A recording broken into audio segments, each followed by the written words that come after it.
Baik, bismillahirrahmanirrahim. Assalamualaikum warahmatullahi wabarakatuh. Alhamdulillah nahmaduhu wa nasta'inuhu wa nastaghfiruhu wa nastahdihi wa natubu ilayh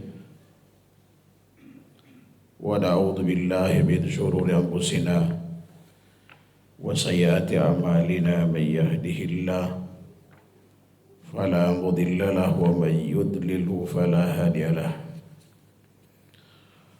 Asyhadu an la ilaha illallah wahdahu la syarika lah wa asyhadu anna Muhammadan abduhu wa rasuluh. Allahumma salli wa sallim ala Muhammad wa ala alihi wa sahbihi wa sallama tasliman katsira, amma ba'd. Ikhwan dan akhwat sekalian yang dirahmati Allah Subhanahu wa taala, alhamdulillah pada malam hari ini Allah Subhanahu wa taala pertemukan kita kembali pada kajian lanjutan dari Kutaib Minhaj Al-Firqah An-Najiyah, buah karya Syekh Muhammad Jamil Zainu rahimahullahu ta'ala. Salawat teriring salam senantiasa kita berikan pada Nabi kita Muhammad sallallahu alaihi wasallam beserta para kerabat, sahabat dan pengikut setianya sampai hari kiamat nanti.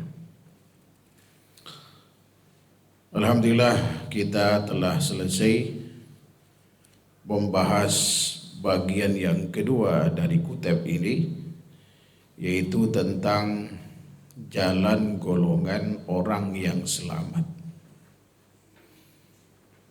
Kalau kita berada di 12 poin yang telah kita jelaskan, insya Allah kita termasuk golongan orang yang beruntung, termasuk orang yang barangkali mudah-mudahan termasuk golongan orang yang bakal selamat dari umat Nabi Muhammad sallallahu alaihi wasallam. Tinggal kemudian kita istiqomah sampai tutup usia kita ini tidak mudah. Meraih sesuatu itu perlu perjuangan. Setelah diraih kesuksesan, ya kan, mempertahankan kesuksesan itu jauh lebih sulit dibanding dengan meraihnya. Kalau bisa jadi dengan pujian, ya kan, kita berbangga diri, merasa paling segalanya gitu ya. Justru dengan itu bisa menghapus harapan kita untuk selamat di sisi Allah Subhanahu wa taala. Nah, konsekuensi orang yang berada pada jalan golongan yang selamat ini adalah bahwa mereka itu dari sisi jumlah minoritas, tidak banyak. Maka di poin yang ketiga ini ada ciri-ciri golongan orang yang selamat, yang meniti jalan yang pernah dititi oleh orang-orang sukses di sisi Allah Subhanahu wa taala dari kalangan para nabi, para siddiqin, syuhada dan orang-orang saleh.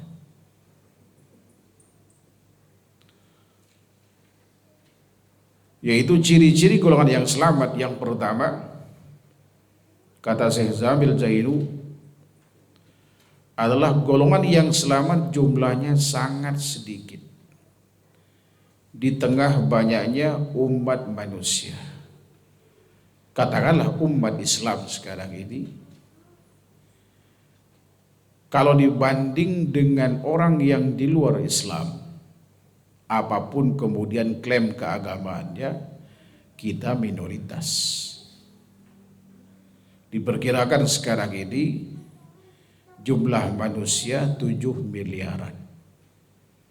1,8 sampai 2 miliar itu kaum muslimin. Artinya sekarang saja secara keseluruhan dari manusia yang ada, umat Islam ini terasingkan. Sebab jumlahnya hanya 1,8 miliar. Artinya ada di luar Islam 5,2 miliar orang. Nah, belum lagi orang-orang yang saleh dari yang 1,8 ini, yang komitmen terhadap sunnah itu mungkin sampai enggak mungkin 1 juta. Sulit mengukurnya ya. Jadi setiap negara pasti ada orang yang komitmen terhadap sunnah itu. Hatta seperti di Amerika, di Inggris, dimanapun ada, hatta di Jerman, di Rusia, di mana-mana ada, tapi jumlahnya sangat sedikit. Bahkan kita yang jumlahnya sekarang berapa penduduk Indonesia? 250-an juta kan? 80%-an itu muslim. Kita mayoritas, ya kan, di Indonesia ini. Tapi kalau benar penelitian yang dilakukan oleh orang di luar Islam di Indonesia ini, nggak sampai 5% Pak yang bisa baca Al-Quran. Belum lagi kalau yang memahami,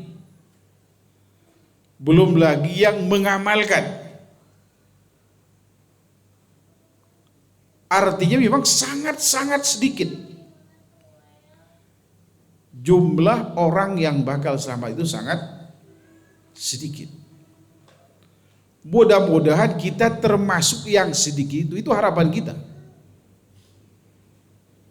Makanya untuk masuk golongan yang sedikit ini perlu perjuangan. Perlu perjuangan. Bukan hanya sekedar kita bergabung kepada komunitas itu, ya kan? Tapi kita harus komitmen terhadap jalan-jalan yang telah dijelaskan di 12 poin sebelumnya itu. Artinya secara akidah, ibadah, muamalah, semuanya sebisa mungkin seperti yang pernah para sahabat itu lakukan. Paling tidak mendekati apa yang mereka lakukan. Karena jalan ke surga itu sama Pak. Ya kan, sejak zaman Nabi Adam sampai Nabi Muhammad SAW itu jalan ke surga sama, yaitu Islam. Hanya barangkali syariatnya antara satu Rasul dengan yang lain berbeda. Yang pasti untuk sekarang ini satu-satunya jalan ke surga itu adalah dengan meniti jalan Islam yang pernah Rasulullah SAW dan para sahabatnya berada padanya. Itu yang bersumber pada Al-Quran dan hadis Nabi SAW. Itu satu-satunya jalan. Tidak ada arti kita klaim mengaku Ahlus Sunnah wal Jamaah firqah najiyah kalau kemudian akidah kita, ibadah kita, atau aktivitas dalam keseharian itu jauh dari, ya kan, sunnah itu sendiri. Jadi selamat tidaknya kita itu sangat tergantung sejauh mana kita dekat dan jauhnya terhadap sunnah Rasulullah Sallallahu Alaihi Wasallam.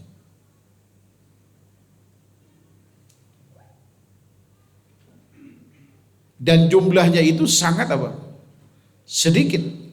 Walaupun kita katakanlah sekarang ini 80%. Berapa persen yang mau kembali pada Al-Quran dan Sunnah itu. Bahkan Islam itu tuh di Indonesia ini asik di tengah kaum muslimin. Kalau mungkin di Eropa, di Barat, di Amerika, Islam itu asing, wajar. Karena memang mereka tumbuh besar di lingkungan orang-orang kafir kaum muslimin. Walau tidak tahu kan, wajar kalau tidak tahu ya. Apalagi orang kafirnya. Yang aneh itu di negara kita mayoritas muslim, lahir Islam, dibesarkan di komunitas muslim, tapi memusuhi Islam. Ada enggak? Sangat banyak. Bahkan Al-Quran saja, walau mereka terima, tapi tafsirnya mereka coba rubah. Mengikuti tafsir kontemporer, hermeneutik itu. Mereka jauhkan, ya kan, dari kehidupan umat Islam. Mereka coba tafsir-tafsir para ulama muktabar dulu. Saya ingat dengan seorang dosen ketika dulu kuliah di Ciputat, apa kata mereka? Quran itu kalamullah, kalam agung, kalam suci. Jangan kemudian ditafsirkan sesempit ulama dahulu menafsirkan, katanya. Artinya kita boleh menafsirkan sesuai dengan kebutuhan kita, kata dia. Ini liberal. Dan ini sangat berubah. Ini yang ngomong ini adalah S1, S2, S3.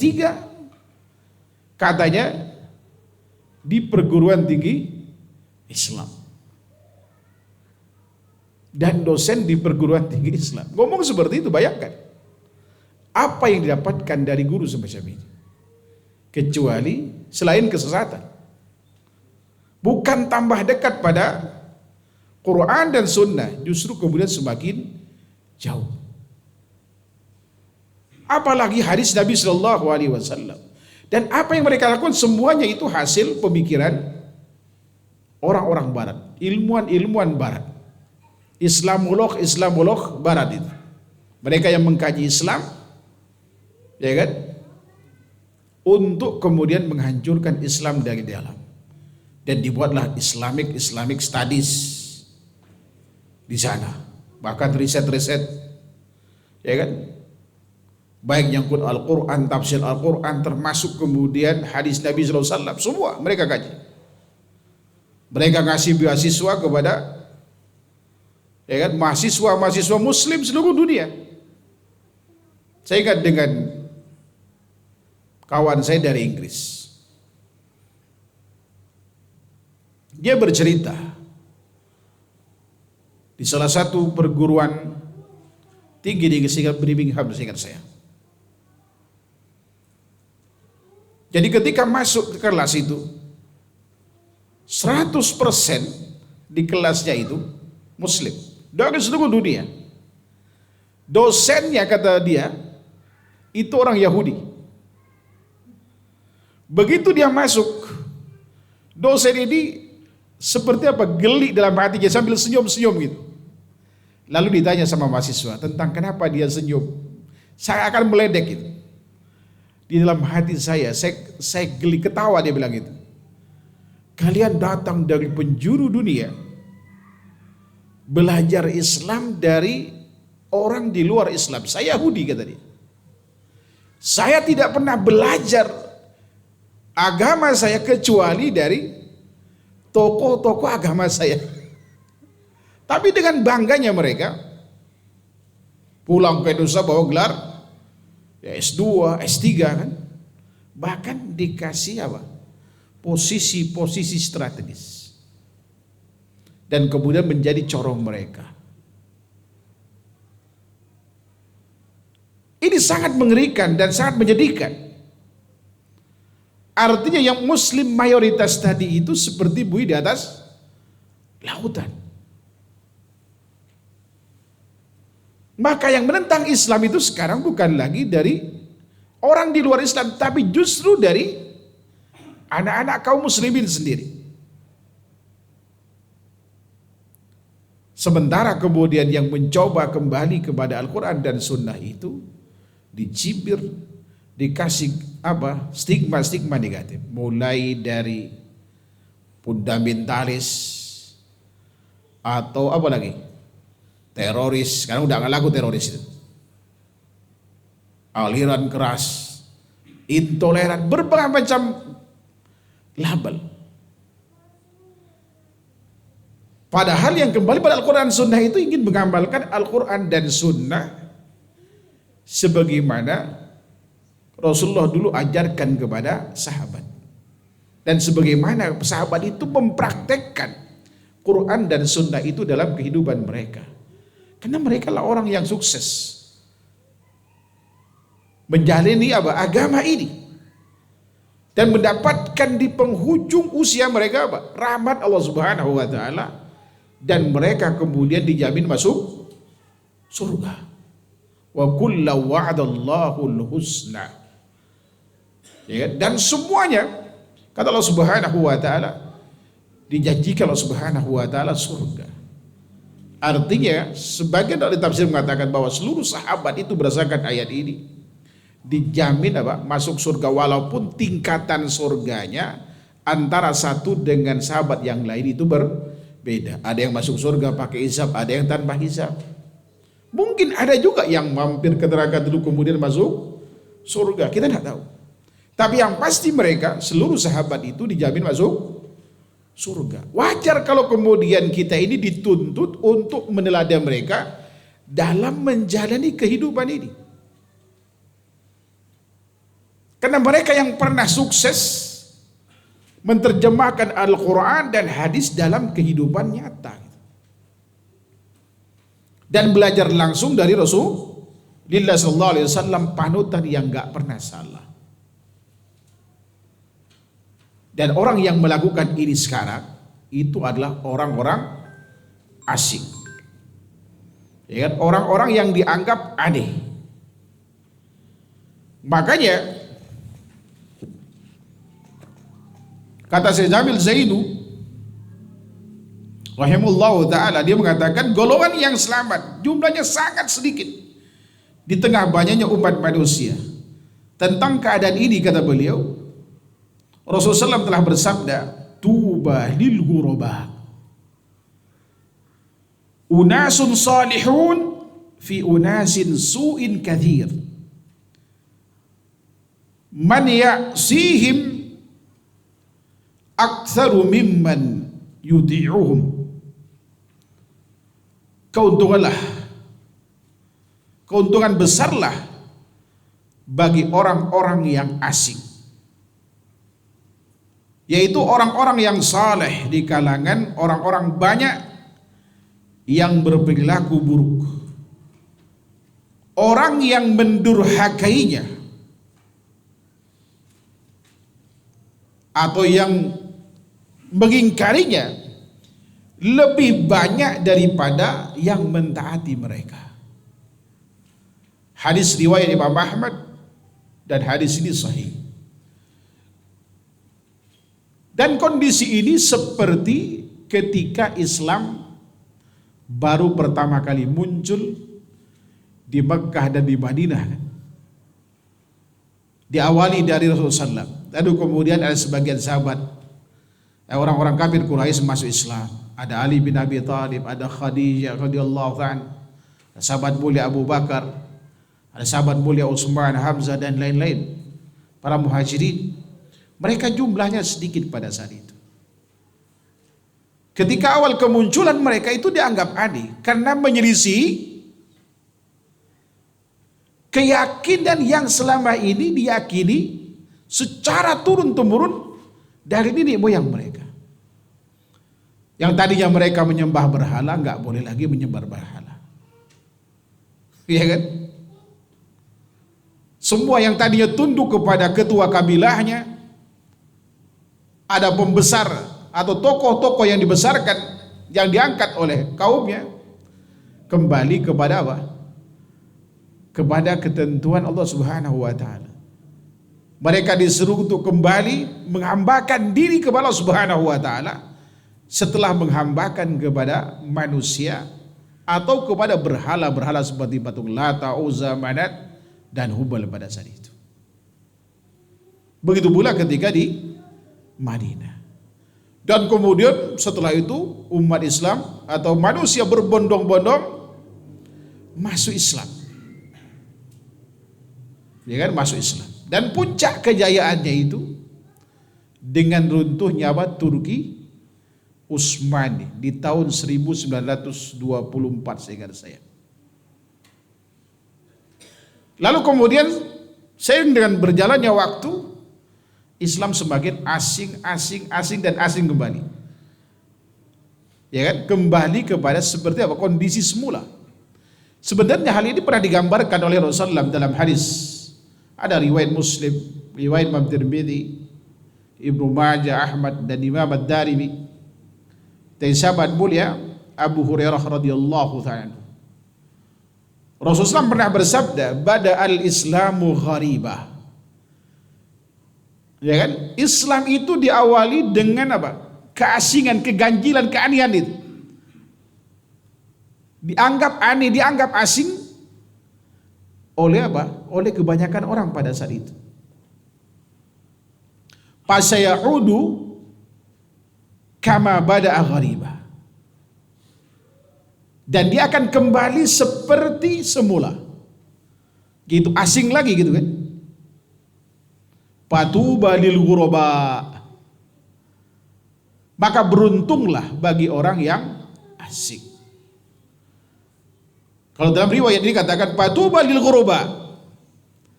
Maka beruntunglah bagi orang yang asing. Makna tuba ini banyak tafsirnya. Ada kenikmatan besar, ada keberkahan, ada kemuliaan, ada surga, ada kebaikan yang sangat banyak. Itu makna tuba. Ya, semua itu adalah makna dari tuba. Kalau antum baca syarah tuba, ya kan? Itu banyak artinya. Namun terjemahan versi Indonesianya, ya beruntunglah, ya kan, orang yang asing. Fatuba lil ghuraba. Apa sebabnya? Karena mereka berada pada jalan yang benar.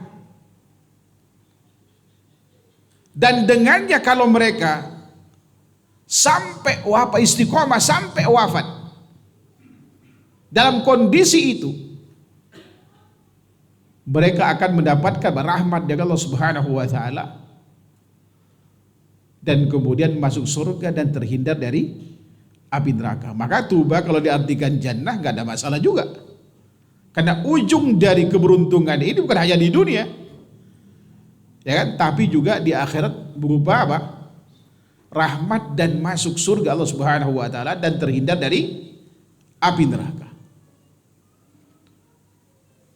Nah, di dalam hadis ini jelaskan siapa orang-orang asik itu. Unasun salihun. Yaitu orang-orang saleh. Apa sih kriteria saleh itu? Ya kan? Kriteria saleh pertama, secara akidah dia benar. Tidak menyimpang dari akidah Ahlus Sunnah wal Jamaah. Baik terkait dengan rububiyah Allah Subhanahu wa taala, uluhiyah Allah Subhanahu wa taala, baik dalam perkara apa? Asma dan sifat Allah Subhanahu wa taala. Mereka meyakini bahwa Allah itu esa dalam segala perbuatannya, baik dalam menghidupkan, mematikan, memberikan rizki, memberikan manfaat, mudarat, yang mengatur alam semesta, yang mengendalikan semua ini adalah Allah. Tidak ada sekutu bagi Allah Subhanahu wa taala dalam hal ini.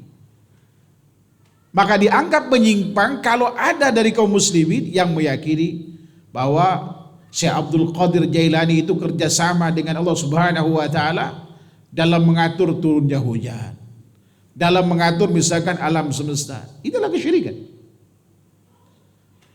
Meyakini misal kuburan-kuburan orang-orang saleh dianggap bisa memberikan berkah, bisa mendatangkan manfaat, mudarat dan lain-lain.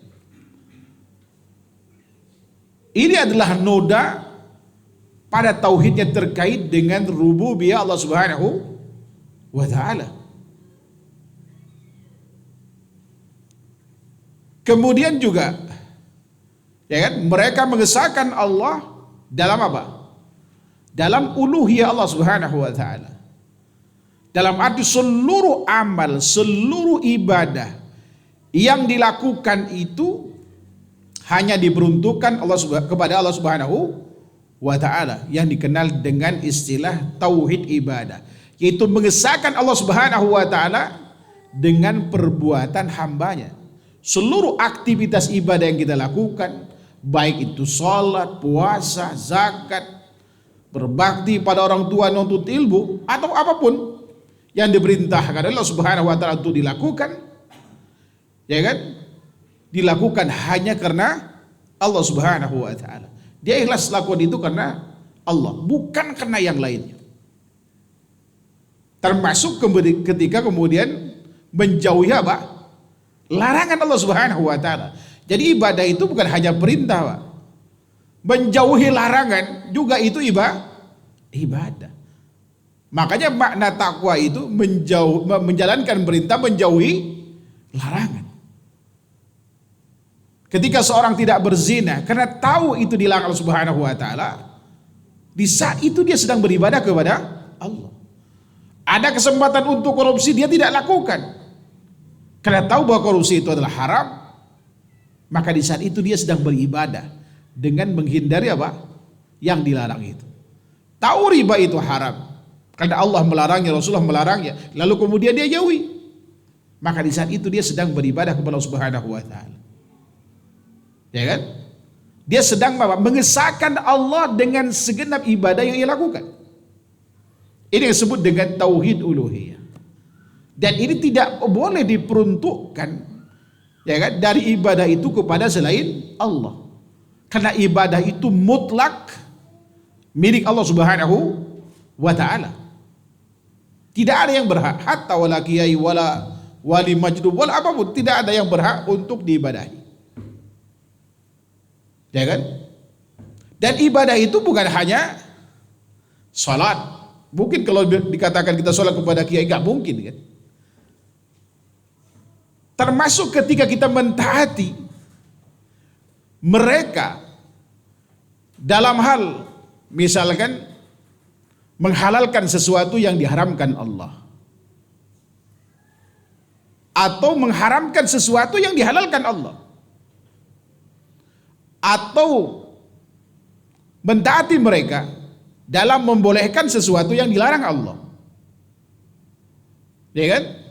Atau melarang sesuatu yang diperintahkan untuk dilakukan. Kita mentaati seorang dalam hal ini berarti kita sedang beribadah kepada selain Allah Subhanahu wa taala, sebagaimana saya jelaskan dulu kasus Adi bin Hatim itu. Dia enggak merasa menyembah tokoh agamanya. Tapi ayat Al-Qur'an surah At-Taubah ayat 31 itu mengatakan ittakhadu ahbarahum wa ruhbanahum arbabam min dunillah wal masih ibn Maryam wa ma umiru illa liya'budullaha ilaha wahida la ilaha illa subhanahu amma yusyrikun. Mereka menjadikan para rahib, ya kan, dan orang alim mereka sebagai sembahan selain Allah. Begitu pula Isa putra Maryam, padahal mereka tidak diperintahkan kecuali hanya untuk beribadah kepada Allah saja. Maha suci Allah, tidak ada ilah yang berhak diibadahi dan benar kecuali Dia. Maha suci Allah terhadap apa yang mereka sekutukan. Ada bin Hatim protes saat itu. Karena berasa tidak pernah nyembah, tidak pernah sholat, tidak pernah dadar, tidak pernah apa? Puasa barangkali. Ya kan? Untuk siapa? Untuk tokoh-tokoh agama mereka. Tapi ayat ini menuduh mereka melakukan itu. Makanya Adi bin Hatim berkata kepada Rasulullah, "Ya Rasulullah, inna kunna lasna na'buduh." Ya Rasulullah, dulu kami enggak pernah menyembah mereka. Kenapa ayat mengatakan itu? Kira-kira seperti itu. Lalu kemudian Rasulullah jelaskan kepada mereka bentuk penyembahan kepada selain Allah yang jarang disadari oleh kaum muslimin hatta kita sekarang ini. Apa kata Rasul? Alaisu yuhilluna ma harramallah fatuhilluna. Bukankah di saat mereka menghalalkan sesuatu yang diharamkan Allah, kalian menghalalkan yang sama, kalian taati. Artinya di saat tokoh agama Anda itu menghalalkan sesuatu yang diharamkan Allah, kalian taati. Alaisu yuharrimuna ma'allah fatuharrimuna. Begitu pula di saat mereka mengharamkan sesuatu, ya kan, yang dihalalkan Allah, kalian mengharamkan yang sama, artinya kalian taati. Lalu ada berkata, ya kalau ini dianggap, kalau mentaati mereka dalam menghalalkan sesuatu yang diharamkan atau mengharamkan sesuatu yang telah dihalalkan, itu dianggap bentuk penyembahan kepada selain Allah. Adi bin Hatim baru mengakui, bala ya Rasulullah, kalau gitu pernah kami lakukan. Apa kemudian kata Rasulullah? Fatilka ibadatuhum, itulah bentuk penyembahan kepada selain Allah Subhanahu wa taala. Nah, orang-orang yang asing ini dia tidak melakukan itu. Ya, dia tidak melakukan itu.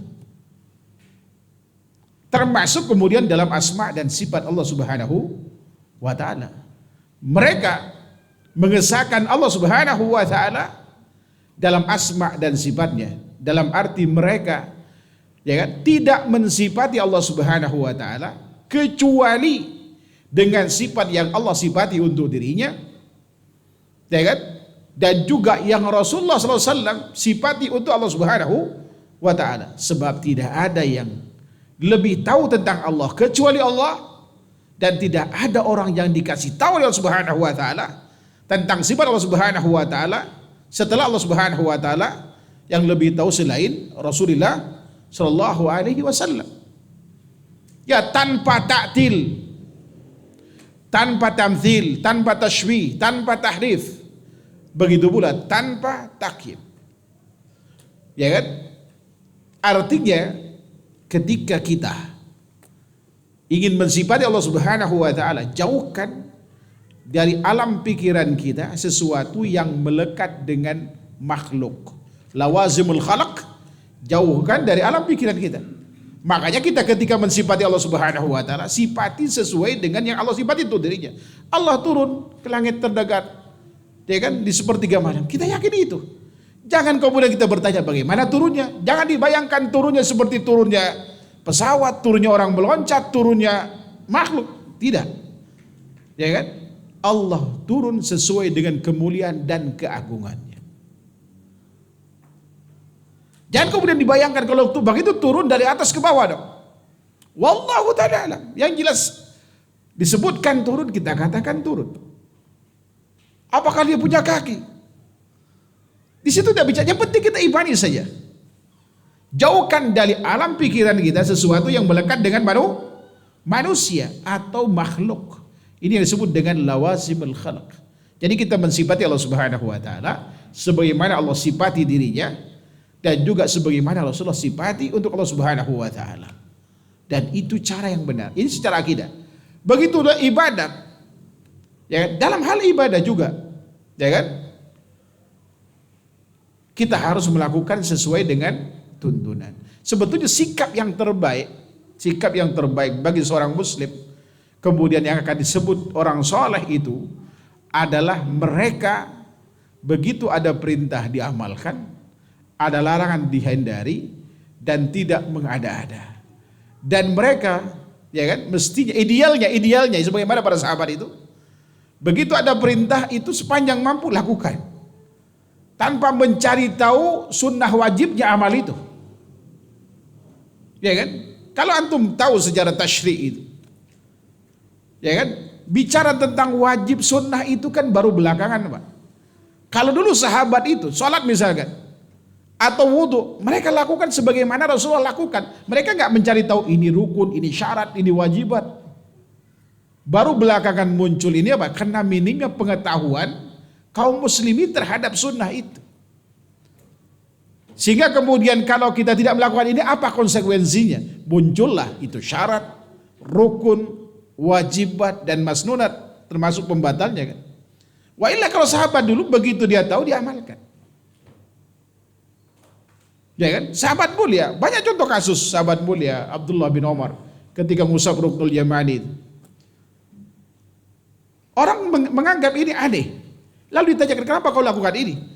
Kata beliau, aku pernah melihat Rasulullah melakukan ini. Dan beliau berkata bahwa mengusap Ruknul Yamani dapat menghapus dosa. Tanpa mencari tahu apakah mengusap itu sunnah wajib, kan baru belakangan kita tahu. Ternyata mengusap itu adalah sunnah, kan begitu? Tidak wajib. Bayangkan kalau wajib, Pak. Iya kan? Tapi kemudian kita tidak boleh mengabaikan kalau kemudian kita apa? Mampu melakukannya. Kalau mampu silakan lakukan. Makanya, ya kan? Dalam mengamalkan perintah itu Rasulullah katakan, wa idza amartukum bi amrin fa'tu minhu mastata'tum. Apabila aku perintahkan kepada kalian untuk melakukan sesuatu, lakukan semampu kalian. Ini penggalan hadis dalam Bukhari dari sahabat mulia Abu Hurairah radhiyallahu anhu. Kenapa perintah sifatnya opsional? Karena perintah itu, ya kan, penekanannya ada fardu ain. Sebagaimana sholat 5 waktu ini nggak boleh diwakili oleh yang lain, kan? Ada fardu kifayah. Kalau ada sekelompok orang telah melakukannya dan cukup, maka gugur kewajiban atas yang lain, seperti sholat jenazah misalkan. Yang kedua, ada yang sunnah muakkadah. Ada yang sunnah, ada muakkadah, ada ghairu muakkadah. Ada yang sangat ditekankan untuk dilakukan, ada yang sebatas anjuran.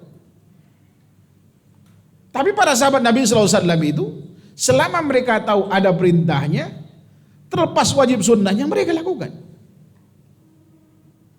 Tanpa melihat apa status hukumnya.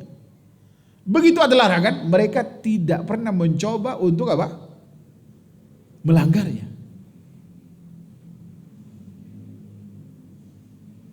Kenapa? Karena konsekuensinya melanggar itu, ya walau minimal makruh, afdolnya kan dihindari.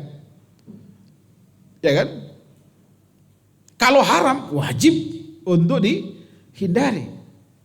Amannya kata Rasulullah, fa idza nahaitukum an syai'in fajtanibu. Kalau aku larang kalian melakukan sesuatu, tinggalkan segera. Itu lebih aman. Itu juga bagian dari hadis tadi itu. Jadi wa idza nahaitukum an syai'in fajtanibu. Lengkapnya hadis ini berkata, da'uni ma taraktukum fa inna ma ahlaka man kana qablakum kasratu su'alihim wa ikhtilafuhum ala anbiya'ihim. Fa idza nahaitukum an syai'in fajtanibu wa idza amartukum bi amrin fa'tu minhu mastata'tum. Biarkan aku pada apa yang kutinggalkan buat kalian. Arti kalau Rasulullah tinggalkan sesuatu, perintah amalkan, larangan dihindari, dan jangan mengada-ada. Rasulullah ngasih tahu kepada kita, Pak, ini adalah sebab keselamatan. Sebab kata beliau, kehancuran umat terdahulu itu apa sebabnya? Kasratu su'alihim, banyak tanya. Kalau kita mengeyel kan, coba bagaimana Bani Israel ketika disuruh motong sapi, ya kan? Nanya warnanya, jenisnya, peruntukannya. Tujuan pertanyaan itu supaya terhindar dari perintah. Padahal andai kata diperintahkan, udah potong sapi. Mau sapi betina, mau sapi jantan, mau yang putih, mau yang hitam, mau yang merah. Nggak apa, yang penting sapi, kan begitu kan. Sikap sahabat itu seperti itu. Dan kemudian wakhtilafuhum ala anbiya'ihim. Sebab yang kedua, kehancuran umat terdahulu itu adalah apa? Berani menyelisih para nabinya. Mereka menghalalkan sesuatu yang diharamkan. Onta mereka dihalalkan bagi mereka, mereka haramkan. Iya kan? Padahal telah dihalalkan bagi mereka. Mereka berani menyelisih apa? Para nabinya. Bahkan bukan hanya menyelisih, Nabi Zakaria itu dicincang.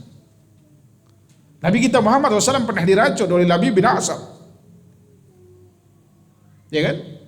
Disihir. Hampir dibunuh beliau. Bagaimana peristiwa Uhud, Rasulullah sampai berdarah, ya kan? Dan giginya jatuh, luka bibir beliau pada saat itu. Alih-alih kemudian menerima ajarannya, pembawanya kalau bisa dibunuh pada saat itu. Makanya Rasulullah SAW sampai hijrah ke Madinah. Wajar kalau kemudian mereka itu binasa.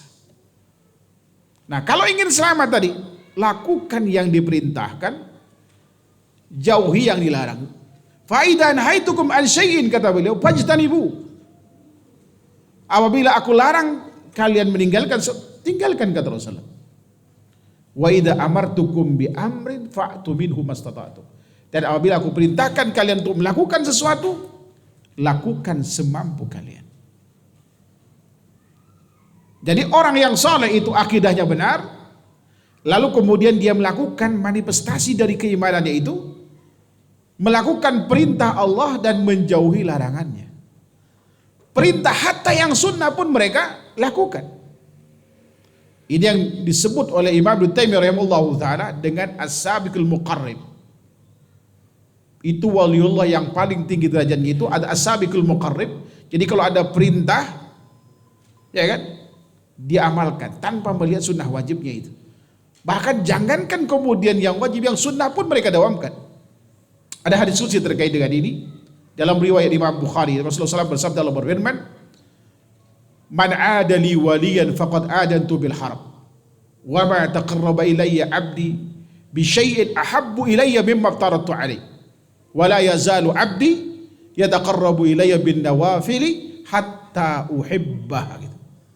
Fa idza ahbabtu fa kuntu sam'ahu alladhi yasma'u bihi wa basaruhu alladhi yabsiru bihi wa yaduhu alladhi yabtishu biha wa rijlahu alladhi yamshi bihima fa idza sa'alani la'utiyanna wa idza ista'adani la'udanna wa ma taraddatu an syai'in ana fa'ilu taraddudi an nafsi imri'in mu'min yakrahul mauta wa ana akrahu musa'ata. Barang siapa yang memusuhi waliku, kata Allah Subhanahu wa taala, aku nyatakan perang terhadapnya. Waliullah yang dimaksud di sini, kata Imam Ibnu Hajar Al-Asqalani rahimahullahu taala, al-muwadhib ala taqwallah, orang yang bergegas melakukan ketakwaan Allah Subhanahu wa taala. Ada perintah diamalkan, ada larangan dihindari. Dan tidak ada sesuatu yang dengannya hambaku mendekatkan diri padaku lebih aku cintai dari apa yang telah kuwajibkan kepada seluruh perintah yang status hukumnya wajib. Itu merupakan amal yang paling Allah cintai, amal yang dicintai. Nah, bagaimana kalau sampai Allah jatuh cinta pada kita? Kalau kita melakukan berikut ini, wala yazalu abdi yataqarrabu ilayya bin nawafil hatta uhibba, ya kan? Semasih hambaku mendekatkan diri padaku dengan ibadah sunnah di samping yang wajib sampai aku jatuh cinta padanya. Jadi kalau kita ingin dicintai Allah Subhanahu wa taala, perbaiki akidah kita, lakukan manifestasi dari keimanan itu dengan melakukan yang wajib, lalu kemudian juga istiqamah pada ibadah-ibadah yang sunnah semampu yang kita bisa, sampai Allah jatuh cinta pada kita. Apa wujud cinta Allah Subhanahu wa taala dan apa buktinya? Buktinya adalah pakuntum, maka pendengaran yang dengannya mendengar adalah aku, penglihatan yang dengannya melihat adalah aku, tangan yang dengannya memukul adalah aku, kaki yang dengannya berjalan adalah aku. Artinya kata para ulama, orang ini akan senantiasa mendapatkan taufik dari Allah Subhanahu wa taala, ya kan? Buah hasil kesalehannya, sehingga kemudian Allah cintai, Allah berikan hidayah taufiknya, sehingga pendengaran, pandangan mata, tangan dan kakinya tidak akan digunakan kecuali dalam ketaatan kepada Allah Subhanahu wa taala. Bukti berikutnya, kalau dia minta ke Allah, pasti Allah kabulkan. Makanya kenapa orang soleh, salah satu dari 3 tawassul syar'i, di samping tawassul dengan asma dan sifat Allah Subhanahu wa taala, tawassul dengan apa? Amal soleh yang pernah kita lakukan. Yang ketiga, tawassul dengan orang soleh yang masih hidup. Itu kriterianya itu. Orang yang gemar menghidupkan ibadah sunnah di samping yang wajib dengan akidah yang benar, dia adalah orang soleh. Walau dia nggak punya pesantren, sorbannya tidak seperti Wali Songo, mungkin orang biasa saja, tapi dia gemar menghidupkan ibadah sunnah di samping yang wajib, dia mustajab doa. Bahkan ketika minta perlindungan kepada Allah Subhanahu wa taala, Allah akan berikan perlindungan kepadanya. Dan aku tidak pernah ragu, kata Allah Subhanahu wa taala, melakukan sesuatu yang harus aku lakukan, seperti raguku ketika ingin mencabut nyawa seorang mukmin yang tidak menghendaki kematian, dan aku tidak mau menyakitinya. Artinya saking sayangnya, kata para ulama, Allah Subhanahu wa taala kepada orang soleh ini, ya kan? Ketika sakaratul maut, Allah akan cabut dengan sakaratul maut yang paling ringan. Tiba dia mengucapkan asyhadu an la ilaha illallah asyhadu anna muhammadar rasulullah, langsung meninggal. Ya kan? Allah mudahkan sakaratul maut orang-orang saleh ini. Walaupun perjuangan untuk menjadi orang saleh ini tidak mudah, apalagi dia di tengah kerumunan, ya kan, masyarakat yang rusak agamanya. Wallahu ta'ala alam. Fadhal adzan.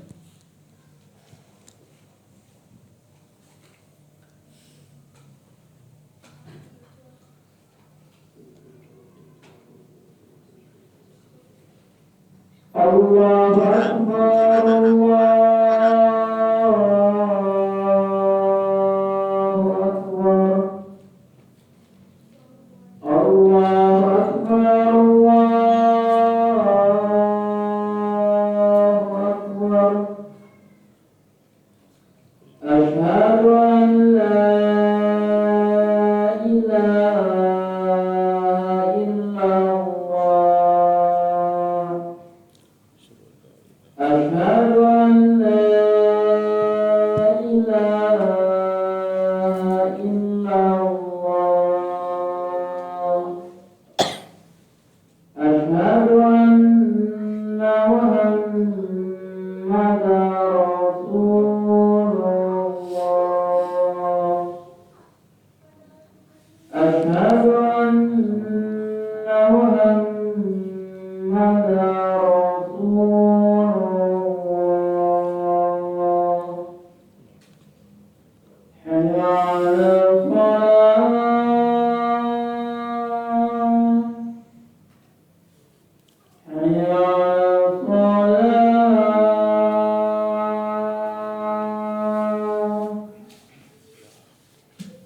Hayya 'alal falah. Hayya 'alal falah.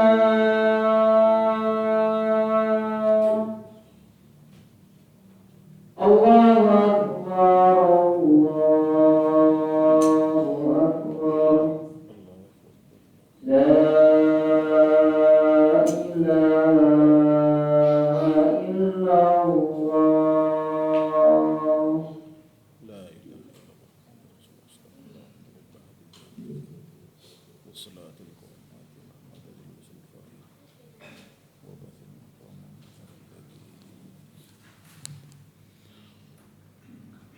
Taib. Jadi orang-orang yang bakal beruntung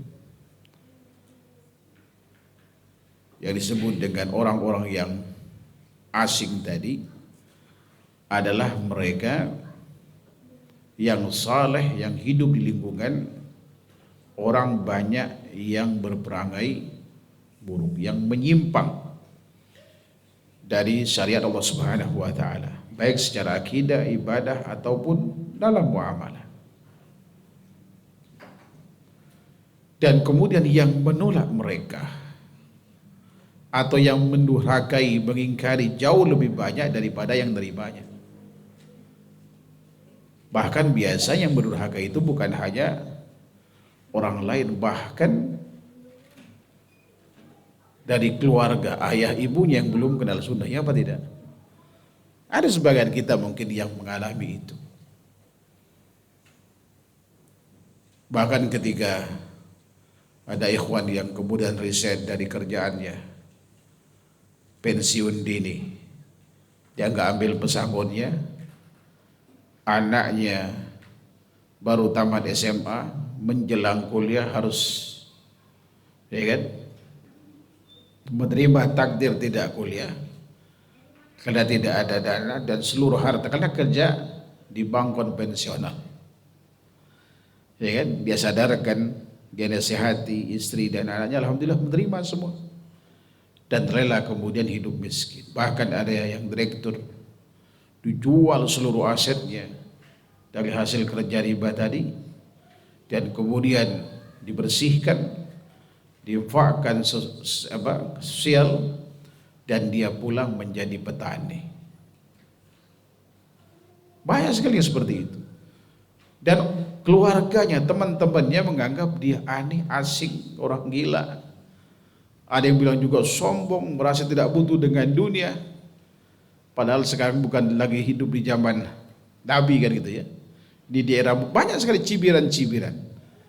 Bahkan ada yang rela kemudian jualan di pinggir jalan padahal tadinya kepala cabang. Subhanallah. Ini luar biasa.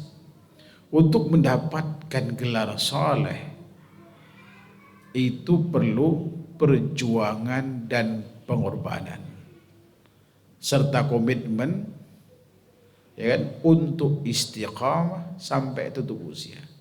Jangan sampai kemudian nanti begitu keadaan membaik lalu dia menjadi fitnah lagi. Jangan, bukan tidak boleh dalam Islam kaya, silahkan mencari harta sebanyak mungkin, yang penting halal dan disalurkan di tempat yang tepat. Seperti itu. Kalau yang selama ini adalah haram, pastikan sumbernya sekarang itu yang halal. Orang yang bersikap semacam ini di tengah, ya kan, mayoritas yang hidupnya hedon gitu ya, sifat duniawi lebih dominan dibanding akhiratnya, tentu orang-orang semacam ini dianggap asing dan aneh. Tapi Rasulullah katakan, siapa yang sukses, siapa yang beruntung sebenarnya? Justru orang yang dianggap aneh dan asing ini, mereka lah yang beruntung.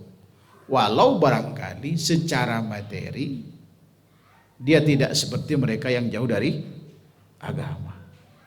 Syukur-syukur kalau orang-orang soleh ini sebagaimana para sahabat dulu, di dunia kaya raya, di samping kesalehan mereka, di akhirat dijamin surga. Ya kan? Sebab kemuliaan dan kesuksesan sebenarnya di sisi Allah Subhanahu wa taala, ya kan, bukan karena harta kita, tapi adalah karena kesalehan kita. Karena kesalehan. Apakah kita di saat kita kaya kita saleh, atau di saat miskin kita saleh, ya kan? Maka di saat itulah kita orang-orang yang beruntung dan sukses ya Allah Subhanahu wa taala. Makanya antara sahabat mulia Ali bin Abi Thalib, Zubair bin Awam yang miskin dijamin masuk surga, sama dengan 8 sahabat yang kaya yang dijamin masuk surga. Ini artinya bahwa kesuksesan di sisi Allah Subhanahu wa taala tidak dilihat dari kelas ekonomi kita. Andai kata dilihat dari kelas ekonominya, maka niscaya Qarun itu mungkin lebih mulia dari Bilal bin Rabah, ya apa tidak? Tapi kenyataannya Bilal bin Rabah dijamin masuk surga, Qarun dipastikan di neraka. Kemudian lebih lanjut, Syekh Jamil Zainu mengatakan, dan di dalam kitab suci Al-Quran Allah memuji mereka dengan firman-Nya, wa qalilum min ibadiyasy syakur, dan sedikit sekali dari hamba-hambaku yang bersyukur. Ya kan? Artinya yang bersyukur atas nikmat yang telah Allah Subhanahu wa taala berikan pada mereka. Semua fasilitas hidup ini dari Allah Subhanahu wa taala. Yang menciptakan kita Allah, yang menciptakan dunia Allah, semua fasilitas yang kita butuhkan Allah Subhanahu wa taala. Mestinya kita tunduk dan patuh itu hanya kepada Allah. Dan yang melakukan ini sangat sedikit. Yang melakukan ini sangat sedikit. Artinya yang mengakui seluruh nikmat itu dari Allah, diucapkan dengan lisannya, lalu kemudian dibenarkan dengan perbuatan. Karena syukur itu, ya kan, orang dianggap baru bersyukur kepada Allah Subhanahu wa taala kalau dia melakukan 3 hal ini. Pertama, dia bersyukur dengan hatinya, meyakini bahwa seluruh nikmat itu dari Allah, termasuk dirinya itu dari Allah Subhanahu wa taala. Yang kedua, andai kata kemudian Allah Subhanahu wa taala dengan nikmat ini membuat dia mulia, terpandang, populer dan lain-lain, ya kan, dia tidak pantas, meyakini tidak pantas untuk dipuji, maka ketika dipuji dia bilang alhamdulillah, segala puji bagi Allah. Ini syukur dengan apa? Lisan. Syukur yang pertama dengan hati, syukur yang kedua dengan lisan, baru kemudian syukur yang ketiga dengan anggota badan. Artinya semakin banyak nikmat yang Allah berikan kepada kita, mestinya kita semakin taat kepada Allah. Ya kan? Dan memperkecil peluang maksiat kepadanya. Dan yang melakukan ini sangat sedikit. Maka beruntunglah orang, hamba-hamba Allah, Yang sedikit ini yang pandai bersyukur kepada Allah. Jadi orang-orang saleh, ya kan, orang-orang saleh tadi yang dianggap asing, ini mereka lah orang-orang ya Pak, yang pandai bersyukur terhadap nikmat yang Allah berikan pada mereka. Sementara yang mayoritas mereka tidak pandai bersyukur, justru kemudian mereka kufur kepada nikmat Allah Subhanahu wa taala, sehingga mereka, ya kan, di dunia mendapatkan laknat, di akhirat, ya kan, apalagi dia akan mendapatkan neraka. Sementara yang bersyukur di dunia kepada Allah Subhanahu wa taala dengan 3 macam bentuk syukur tadi, Allah muliakan dia, Allah hapus dosa-dosanya dengan kesabaran dia melakukan ketaatan Allah Subhanahu wa taala sampai tutup usia mendapatkan rahmat, dan kemudian dia mati dalam keadaan husnul khatimah, dijauhkan, ya kan, dari neraka, dimasukkan ke surga. Ya sebagaimana firman Allah Subhanahu wa taala, kullu nafsin dha'iqatul maut wa innama tuwaffawna ujurakum yaumal qiyamah faman zuhziha 'anil nar wa udkhilal jannata faqad faz wa mal hayatud dunya illa mata'ul ghurur. Ini surah Al-Imran ayat 185 seingat saya. Dan setiap yang bernyawa pasti akan merasakan kematian. Dan hanya pada hari kiamatlah pahala amal kalian itu akan diberikan secara sempurna, dan barang siapa yang diselamatkan dari api neraka dan dimasukkan ke surga, faqad faz, dia yang sukses. Jadi ciri orang yang sukses itu di dunia adalah mereka apa? Yang keimanannya itu tidak bercampur aduk dengan hal yang menodai seperti kesyirikan dan lainnya. Dan dia melakukan tuntutan daripada keimanan itu, melakukan ketaatan kepada Allah Subhanahu wa taala dan istiqomah padanya sampai tutup usia. Ini orang yang apa? Yang ciri-ciri orang selamat di dunia itu. Dan di akhirat dia akan selamatkan dari api neraka karena Allah Subhanahu wa taala berikan rahmat padanya. Dan dimasukkan ke surga. Maka kata Allah, faqad faz, dia yang beruntung. Lalu kemudian Allah katakan, wa mal hayatud dunya illa mata'ul ghurur. Ya kan? Kesenangan dunia itu hanya menipu sesaat saja.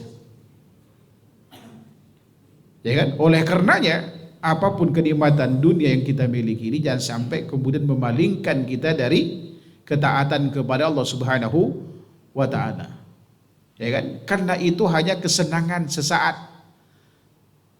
Sementara kemudian kalau kita melakukan ketaatan kepada Allah Subhanahu wa taala, ini yang akan abadi dampaknya, bukan hanya di dunia tapi juga di akhirat. Allah Subhanahu wa taala berikan kesuksesan. Bahkan di dunia orang soleh itu selalu, ya kan, dikedepankan. Coba misalkan, adakah, saya pernah itu ketika buka bersama di salah satu kementerian dulu, ada menteri, saya bilang Pak Menteri ini kalau zaman Rasulullah SAW, zaman sahabat, yang jadi imam itu adalah khalifahnya atau gubernurnya gitu kan. Nah sekarang antum lebih berhak. Saya nggak bisa Pak Ustadz saja katanya. Ya kan? Atau paling tidak coba ketika kita ini mau pergi safar, biasanya kan kita nitip rumah, nitip keluarga ke siapa itu?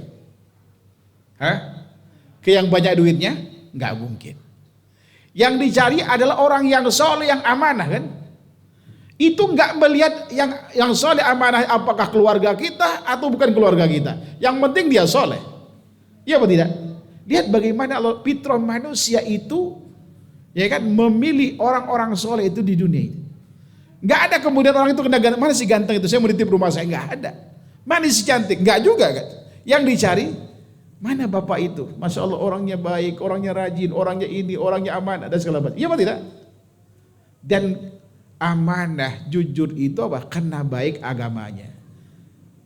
Dan itu buah hasil dari kesalahan. Itu di dunia.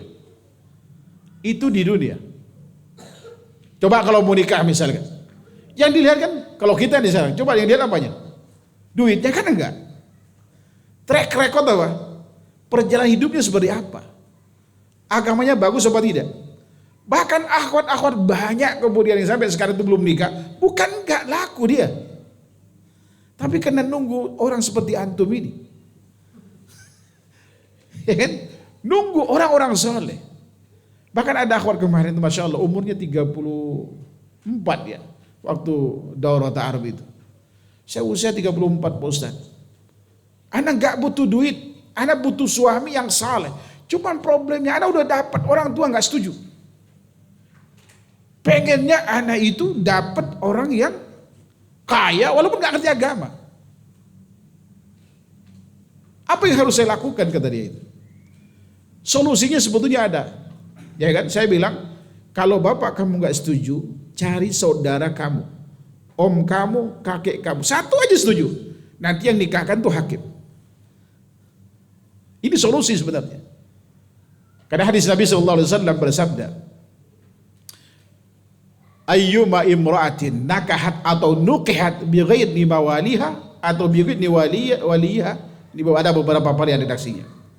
Panikahuha batilun, panikahuha batilun, panikahuha batilun. Fa idza dakhala biha falahal mahru bima asaba minha. Fa idza tashajara, ya kan, fa idza tashajara bainahum pas-sultan waliyun man la waliyalah. Ini kabar gembira bagi akhwat yang kesulitan mendapatkan restu dari orang tuanya atau dari walinya. Apa kata Rasulullah? Wanita mana saja yang dinikahkan atau menikah tanpa seizin walinya, maka nikahnya batal kata, tidak sah. Kalau sudah kandung digauli, maka dia berhak terhadap mahar yang sudah disebutkan pada saat akad itu, ya kan, sebagai kompensasi karena dia sudah digauli. Kalau terjadi perselisihan di antara mereka, di antara para wali itu, maka sultan, hakim, dalam hal ini kepala kantor kepala KUA rupanya hakim itu, ketentuan undang-undangnya, atau orang yang mewakilkannya, dia adalah wali bagi orang yang tidak punya wali. Jadi kalau ada saudara antum, bapak nggak setuju, misalkan antum setuju, aman sudah, KUA suruh nikahkan, ya kan? Yang penting ada, biasanya dipanggil sih, bapaknya dipanggil, kenapa nggak setuju segala macam. Tapi ada yang bapaknya keras. Ada saya dapatkan itu dari Manado, ada yang dari Makassar. Pokoknya kamu gak boleh nikah kecuali sama organisasi ini, titik. Saya suruh begitu dia. Atau pertama kali saya bilang jangan paksa dulu. Iwannya sudah siap. Jangan paksa. Coba cari teman bapak yang sudah kenal sunnah, yang lebih kaya dari bapak, atau atasannya, kalau memang ada atasannya bilang gitu. Atau cari dari keluarga yang sudah kenal sunnah untuk mendekati beliau. Kalau enggak, ya solusi terakhir kayak tadi itu, di samping berdoa kan, deketin abang atau om, paman dari ayah atau kakek kalau ada. Yang penting ada setuju, ada satu. Gitu kan? Maka nanti yang menikahkan adalah hakim itu. Karena enggak mungkin dia enggak nikah seterusnya. Ya, kayak wanita ini Masya Allah, karena dia tidak tahu. Kesian tersiksa sampai 32 tahun. Kalau dulu saya anjurkan mereka, ada satu keluarga itu semua nggak kenal sunnah, kecuali beliau itu pakai cadar lagi. Masih muda adanya, mungkin sekitar 21 atau 22 usianya. Apa solusinya Pak Ustaz? Saya bilang, cari ikhwan yang belum tumbuh jenggotnya, atau yang nggak jenggotan. Di saat datang ke rumah suruh pakai sarung, selesai kan? Atau pakai celana biasa. Kalau keluarganya misalnya pakai cadar, suruh lepas dulu cadarnya. Insya Allah saya bilang itu solusi. Atau cari yang kaya sekalian kan gitu kan. Beliin mobil, hadiahin, saya kira mau itu nanti, insya Allah ta'ala. Iya kan? Cuma cari yang kaya susah. Karena rata-rata kita ini miskin semua kan. Wallahu ta'ala a'lam. Taib, ada pertanyaan sebelum saya tutup? Ya demikian uraian singkat tentang Ciri pertama dari golongan yang selamat bahwa jumlahnya itu sedikit dan mereka dianggap asing dan aneh.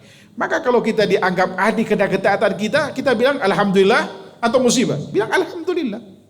Enggak usah bersedih. Tetap lakukan kebaikan kepada orang sekitar kita. Ya kan? Saya mengalami hal yang sama, Pak. Bahkan dulu kita salam nggak dijawab, suatu hal yang biasa saja. Sampai istri saya, bang sini nggak enak tinggal di sini, ayo kita pergi aja. Saya bilang kalau kita pergi nanti ke tempat mana lagi kita digituin lagi, pergi lagi. Ya kan, mending sekarang kita sudah kadung nyebur sini di sini aja. Apa yang kita lakukan? Ya, kita lakukan apa yang bisa kita lakukan. Kita perbaiki hubungan dengan mereka, alhamdulillah. Lama kelamaan juga mencair. Seperti itu. Karena mereka manusia, Pak. Ya kan? Manusia itu butuh bantuan orang lain. Jangankan urusan duit gitu kan. Senyum saja kita nggak bisa sendirian. Makanya kenapa ada orang senyum sendiri dibilang gila? Itu artinya karena dia masih butuh orang lain. Kalau senyum kita butuh bantuan orang lain, apalagi urusan yang lebih besar.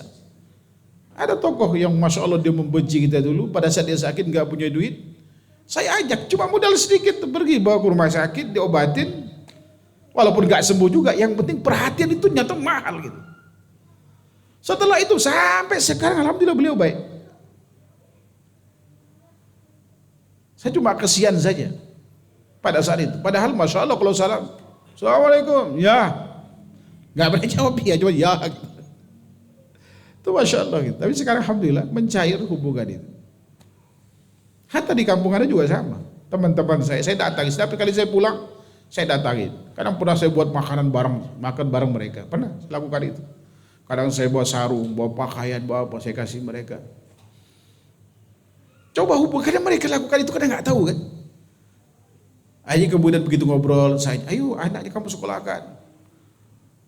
Ya kan, saya bilang gitu. Sekolahkan harus begini, harus begini, harus begini. Kita nasihatin dia. Seperti itu. Karena mereka tidak ngerti. Lah kalau kemudian kita menjauh, siapa kemudian yang menasihati mereka? Mereka saudara kita. Selama identitas keislaman itu masih melekat pada dirinya, ya, maka ada kewajiban kepada kita yang merupakan hak mereka. Jangan karena berbeda kita lalu kemudian menjauh dari mereka, tidak. Salam tetap ditebarkan. Kecuali barangkali penyeru kepada kebidahan yang punya power, punya massa, ya kan? Yang begitu tahdirnya didengar gitu kan. Maka orang semacam ini pertama kita dekati, kemudian doakan. Kalau tidak boleh kemudian kalau kita sudah banyak pengikutnya kita tahdir. Atau kemudian kita bantah subhat-subhatnya, kesesatan-kesesatannya, semampu yang kita bisa kan. Karena kewajiban kita hanya menyampaikan apa yang bisa kita lakukan. Selebihnya kita serahkan pada Allah Subhanahu wa taala. Taib, ini saja barangkali yang bisa kami sampaikan, kurang lebihnya mohon maaf. Wallahu taala alam. Sallallahu Muhammad wa ala alihi wasallam. Subhanakallahumma wa bihamdika asyhadu an la ilaha illa anta astaghfiruka wa atubu ilaik. Assalamualaikum warahmatullahi wabarakatuh.